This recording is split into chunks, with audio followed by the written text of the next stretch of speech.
At the outset, I would like to thank the Chief Librarian of IIC and her colleagues for arranging this. I'll be failing in my duty if I do not thank Fabian, who proposed this. And of course, I'm very grateful to Shyam Saran. He could spare his time. We were there in the preamble together. And when I sent him, although you were not well, he was abroad, he readily responded saying that he will chair the session. Thank you for that comprehensive introduction to the book. Firstly, why did I write this book? I was witness to a slice of history. Maybe I was a big player with one leg in preamble and one leg outside. Both as information to the Prime Minister, spokesman of the government, and head of the government communications sector.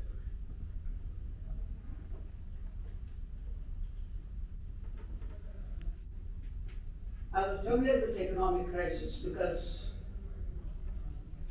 when the previous government of Mr. V.P. Singh took over, my book mentions that. There is a major presentation by Vimal Jalan about the loading crisis. Only 6 people were there in the room, including me. So I was familiar with that. So when the new government came, I knew that they would ask me to mount the publicity campaign without telling me what the crisis is or what the solutions are. That's precisely what happened.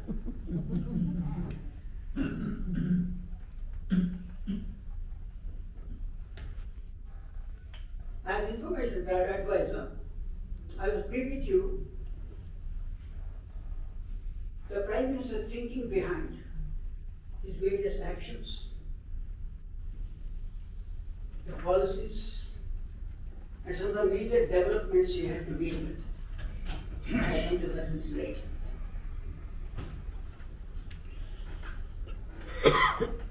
I had been under pressure to write this book for quite some time, ever since I left the office, but I was not very convinced whether I should write this.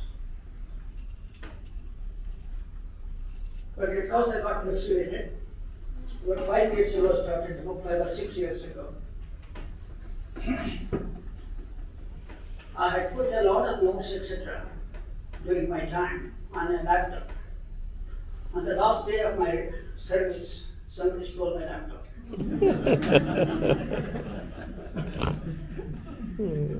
So there are one disincentive. But then I started reconstructing out of shared memory and whatever little notes here and there I had. And particularly after Mr. Rao passed away, all kinds of stories started coming up.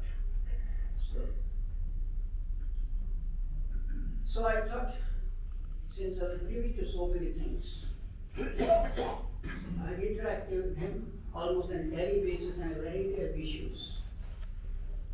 My side or my version of history of those times should be put on record. It will be the source for any future historian, political or otherwise, for the research. This is my version. There are many books on economic reform written by people who are involved in the government in those days. I did not read them before putting down my version, because if you read them, then you start reacting. I did not want to react. I don't want to react even now.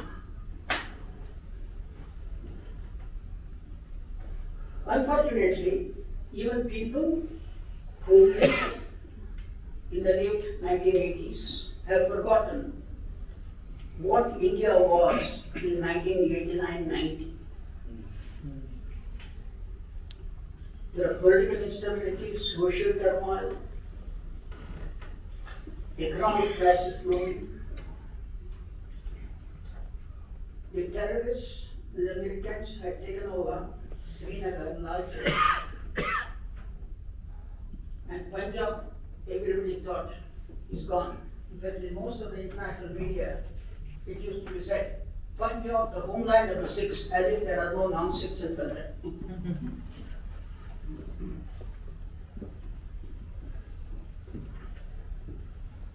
Narendra inherited a daunting mess.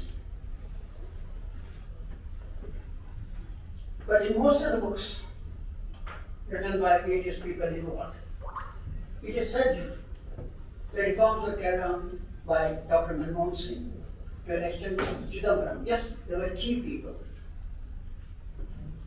But they carried out the reforms in the vital sectors of finance and our external trade. But quietly carrying the reforms through the entire governmental system was a brick by brick work. He tried to do that through his principal secretary, Mr. A. Verma, and the steering committee. I was a member of that. I have seen how difficult it was to change the mindset. That's what I always used to say. Once we change the mindset, reforms will happen. One critical word he always used to say, I want calibrated reforms.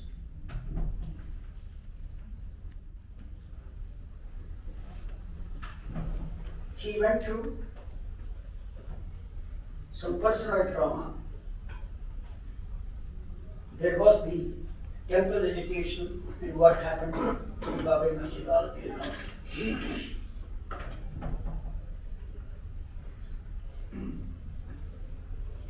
Then there was not only an economic crisis, there was opposition from his own party, from the business circles, and both from the left and the right.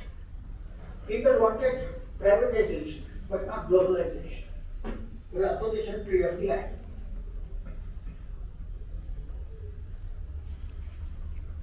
Unfortunately, as under any of the regimes right from Nehru's time, there have been scams. Government had to deal with 5 of them, very major scams. My book tries to tell you what was his approach, how did he deal with it. In some, he acted very firmly, in some he did not. I'll give the background, why he acted in some, why he did not act in some.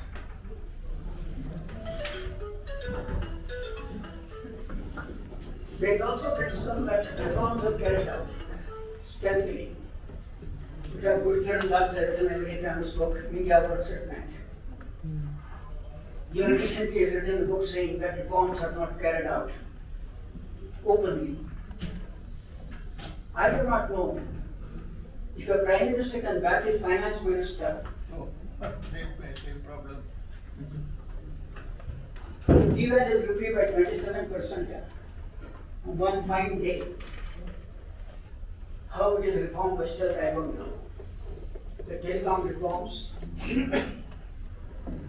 Opening the road sector, there was so much of resistance because in those days the mindset was, the rules was that the road should be developed only by the CPWD and the PWD.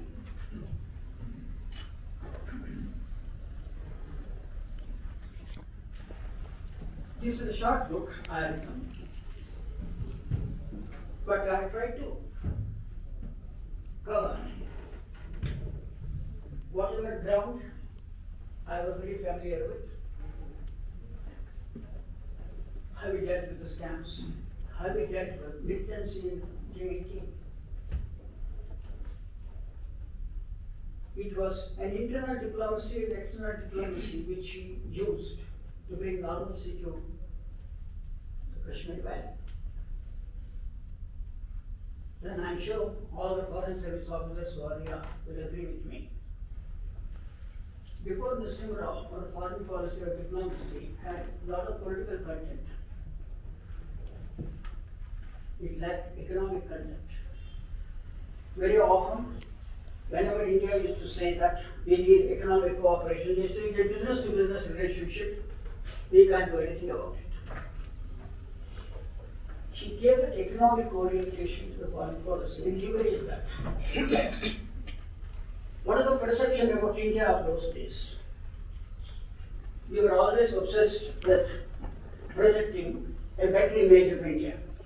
Where I was used several times by the government to give a strategy to improve the image of India. But the laws of physics were against it.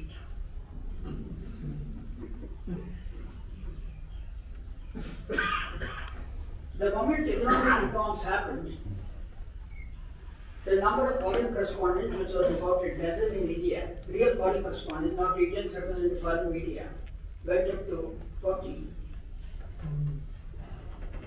Almost every international magazine had a cover story, partly negative. But the Prime Minister was not disturbed with the negative stories. So as long as the cover India lived.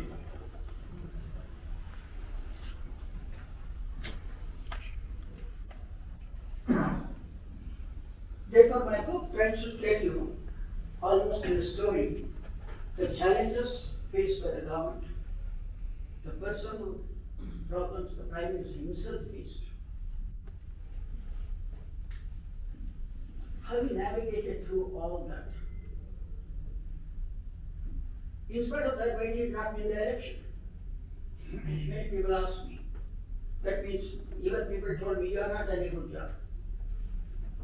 As a publicity person. Right in the beginning, I had told Narendra that you need political communication. Do not depend on official media. Official media cannot do political communication. The whole chapter, the downlight slide, how the government, after a fantastic record in the first 1 year, went down. Very often, the legacy of Narendra, oh, Babri Masjid demolition, that is the only legacy. Many people would like to say, nothing else. In the epilogue, I tried to capture some of it. One, how the perception about India changed abroad. How India got a seat at the international high table.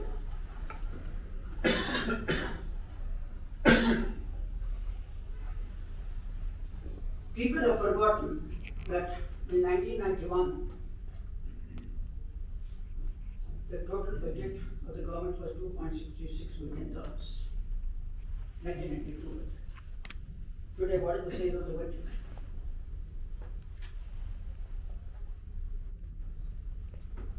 Transformative reforms were done.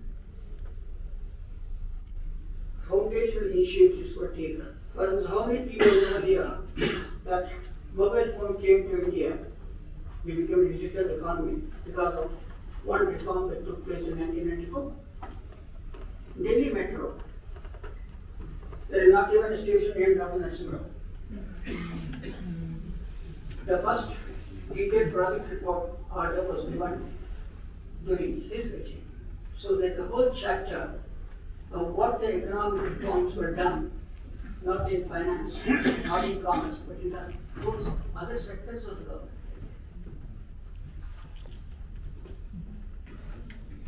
Today, everybody is a reformer. But in those days, there were hardly anybody other than Narendra, and Dr. Manmohan Singh who were arguing for it. I rest my presentation here. Thank you.